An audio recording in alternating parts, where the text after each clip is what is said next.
दोस्तों, मध्य प्रदेश में आंगनबाड़ी कार्यकर्ता और सहायिका के पदों पर जो भर्ती की गई थी, उसकी मेरिट लिस्ट जारी कर दी गई है। देखिए, मेरिट लिस्ट में अगर आपने आवेदन फॉर्म जमा करने के बाद अपना नाम देख लिया है, तो अब आप यहाँ पर पॉइंट सिस्टम को भी एक बार समझ लीजिए। और आज का वीडियो उन सभी बहनों के लिए है जिनका नाम फर्स्ट पर नहीं आया है, सेकंड, थर्ड या फिर इससे अलग रैंक पर उनका नाम गया है, पहले रैंक पर किसी और का नाम है। तो ऐसी सभी महिलाएं अब क्या कर सकती हैं, उनको आगे क्या करना चाहिए, जो दावा आपत्ति का हमें विकल्प मिला है उसका इस्तेमाल कैसे करना चाहिए, आगे की क्या प्रक्रिया होने वाली है, आपको कैसे क्या करना है, तो सारी जानकारी आज के इस वीडियो में हम देने वाले हैं। तो वीडियो को लास्ट तक ज़रूर देखिएगा। और अगर आपने अब तक चैनल सब्सक्राइब नहीं किया है तो चैनल को ज़रूर सब्सक्राइब कीजिए, क्योंकि आगे भी हम आपको इसी प्रकार की जानकारी वीडियो के माध्यम से देते रहेंगे। तो साथियों, आज हम समझेंगे कि अगर आपका रैंक 1 नहीं लगा है, सेकंड या थर्ड या फोर्थ पे आपका नाम आया है, तो आपको अब क्या करना है। तो इसके लिए दोस्तों, जिस भी आंगनबाड़ी केंद्र से आपने आवेदन फॉर्म जमा किया था, उस आंगनबाड़ी केंद्र की सूची आपको सबसे पहले अपने मोबाइल में ओपन कर लेनी है। जैसे कि हमने हमारे आपके सामने देख रहे हैं, हमने सूची ओपन कर रखी है। अब इस सूची में क्या है कि यहाँ पर आपको सबसे पहले अपनी रैंक देखनी है कि आप पहले नंबर पे हैं, दूसरे नंबर पे हैं या फिर तीसरे नंबर पे हैं। अब जैसे कि हमारे केस में हमने जिस गाँव की आंगनबाड़ी की सूची खोल रखी है, यहाँ पर आप देखेंगे तो करीब-करीब 22 आवेदन फॉर्म जमा हुए थे, 23 आवेदन फॉर्म जमा हुए हैं और सबकी रैंक यहाँ पर दिखाई दे रही है। सबसे कम पॉइंट अगर किसी के बने हैं इस आंगनबाड़ी केंद्र पे, तो वो बने हैं 34.7। ठीक है?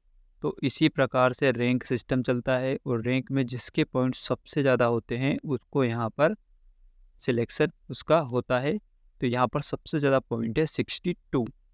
ठीक है? सेकंड नंबर पे है 59.9। तो इसी प्रकार आपको देखना है। अगर आपका पॉइंट नंबर मान लीजिए फर्स्ट पर किसी और का नाम है और आपका नाम सेकंड पर आ रहा है, तो अब आपको क्या करना चाहिए? तो चलिए इसके बारे में भी मैं आपको बता देता हूँ।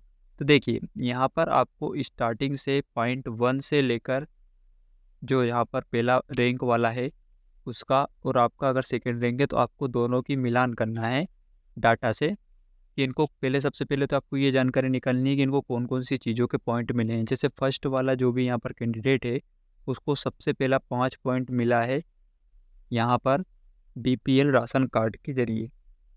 तो इस तरह से आप पॉइंट नोट कर लीजिए, इसको पहला 5 पॉइंट कहाँ से मिल रहा है? ये पहला पॉइंट मिला है बीपीएल के ज़रिए, ठीक है? दूसरा इसका 5 के बाद अगर देखें तो दूसरा इसका 47 पॉइंट मिल रहा है इसके 12वीं के परसेंटेज के ज़रिए। तो 47 और 5, तो इस तरह से हम जोड़ेंगे तो ये हो जाता है 32। ठीक है? तो यहाँ पर सॉरी, ये हो जाता है 52 पॉइंट। ठीक है? 52 पॉइंट यहाँ पर हो जाता है क्योंकि 5 पॉइंट वहाँ मिले और 47 यहाँ पर मिले। तो यहाँ पर ये हो जाता है 7 5 12 के 2 1 और ये 52। ठीक है? 52 पॉइंट यहाँ पर हो रहे हैं। इसके बाद इसको 10 पॉइंट मिले हैं ग्रेजुएशन के, तो यहाँ पर आप देखेंगे 10 पॉइंट ग्रेजुएशन के मिले हैं। तो ये 52 से 10 प्लस कर देंगे तो ये हो गया 62।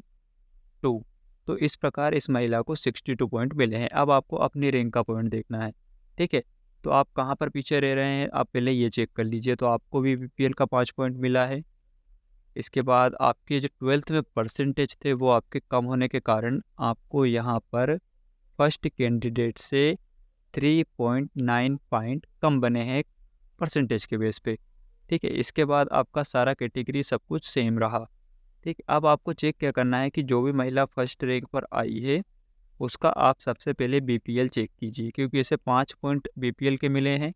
तो आपको ये जानना चाहिए, ये जानकारी आपको देखनी है कि जो महिला ने आवेदन फॉर्म जमा किया है वो बीपीएल के लिए पात्र है या नहीं, उसके पास बीपीएल कैटेगरी है या नहीं, वो बीपीएल फैमिली से आती है या नहीं। क्योंकि अगर उसके पास बीपीएल नहीं है और इसने हाँ करके बीपीएल अपलोड कर दिया है, दिखा दिया है कि हमारे पास बीपीएल है, तो वो अमान्य माना जाएगा और इसके लिए आप दावा आपत्ति कर सकते हैं। इसके अलावा आप चेक कर सकते हैं कि इन्होंने जो ग्रेजुएशन का लगाया है, उस ग्रेजुएशन का जो ये जो ऑप्शन है, तो इन्होंने ग्रेजुएशन किया है या फिर नहीं, इसका आप जानकारी चेक कर सकते हैं। तो इस प्रकार से आप दावा आपत्ति कर सकते हैं। ठीक है दोस्तों? अगर आपको लगता है कि इन्होंने जो यहाँ पर डॉक्यूमेंट लगाए हैं वो गलत है, तो आप दावा आपत्ति कीजिए। दावा आपत्ति करने के बाद फिर से एक नई सूची जारी होगी, और अगर आपके द्वारा दी गई जानकारी सत्य पाई जाती है और जो आपके ऊपर रैंक 1 पर है उसने कोई गलत डॉक्यूमेंट अपलोड किया होगा, तो उसके आवेदन फॉर्म को रिजेक्ट कर दिया जाएगा, और आपका जो नाम सेकंड रैंक पर है उसे फर्स्ट रैंक पर शिफ्ट कर दिया जाएगा। इसलिए आप एक बार सभी चीज़ों की जांच कीजिए, और आपको शक लगता है या फिर आपके पास कोई पक्का प्रूफ है तो आप दावा आपत्ति कर सकते हैं।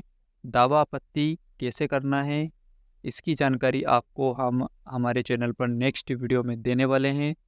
कमेंट कीजिए अगर आप दावा आपत्ति के लिए वीडियो बनवाना चाहते हैं, आप चाहते हैं कि वीडियो के माध्यम से हम समझाएं, तो आप कमेंट करके बताइए कैसे दावा आपत्ति कर सकते हैं। इसकी जानकारी हम आपको वीडियो बनाकर उपलब्ध करवा देंगे।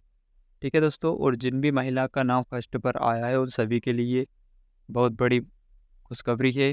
हमारी तरफ से भी उन महिलाओं को बधाई है कि उनका यहाँ पर रैंक 1 लग चुका है।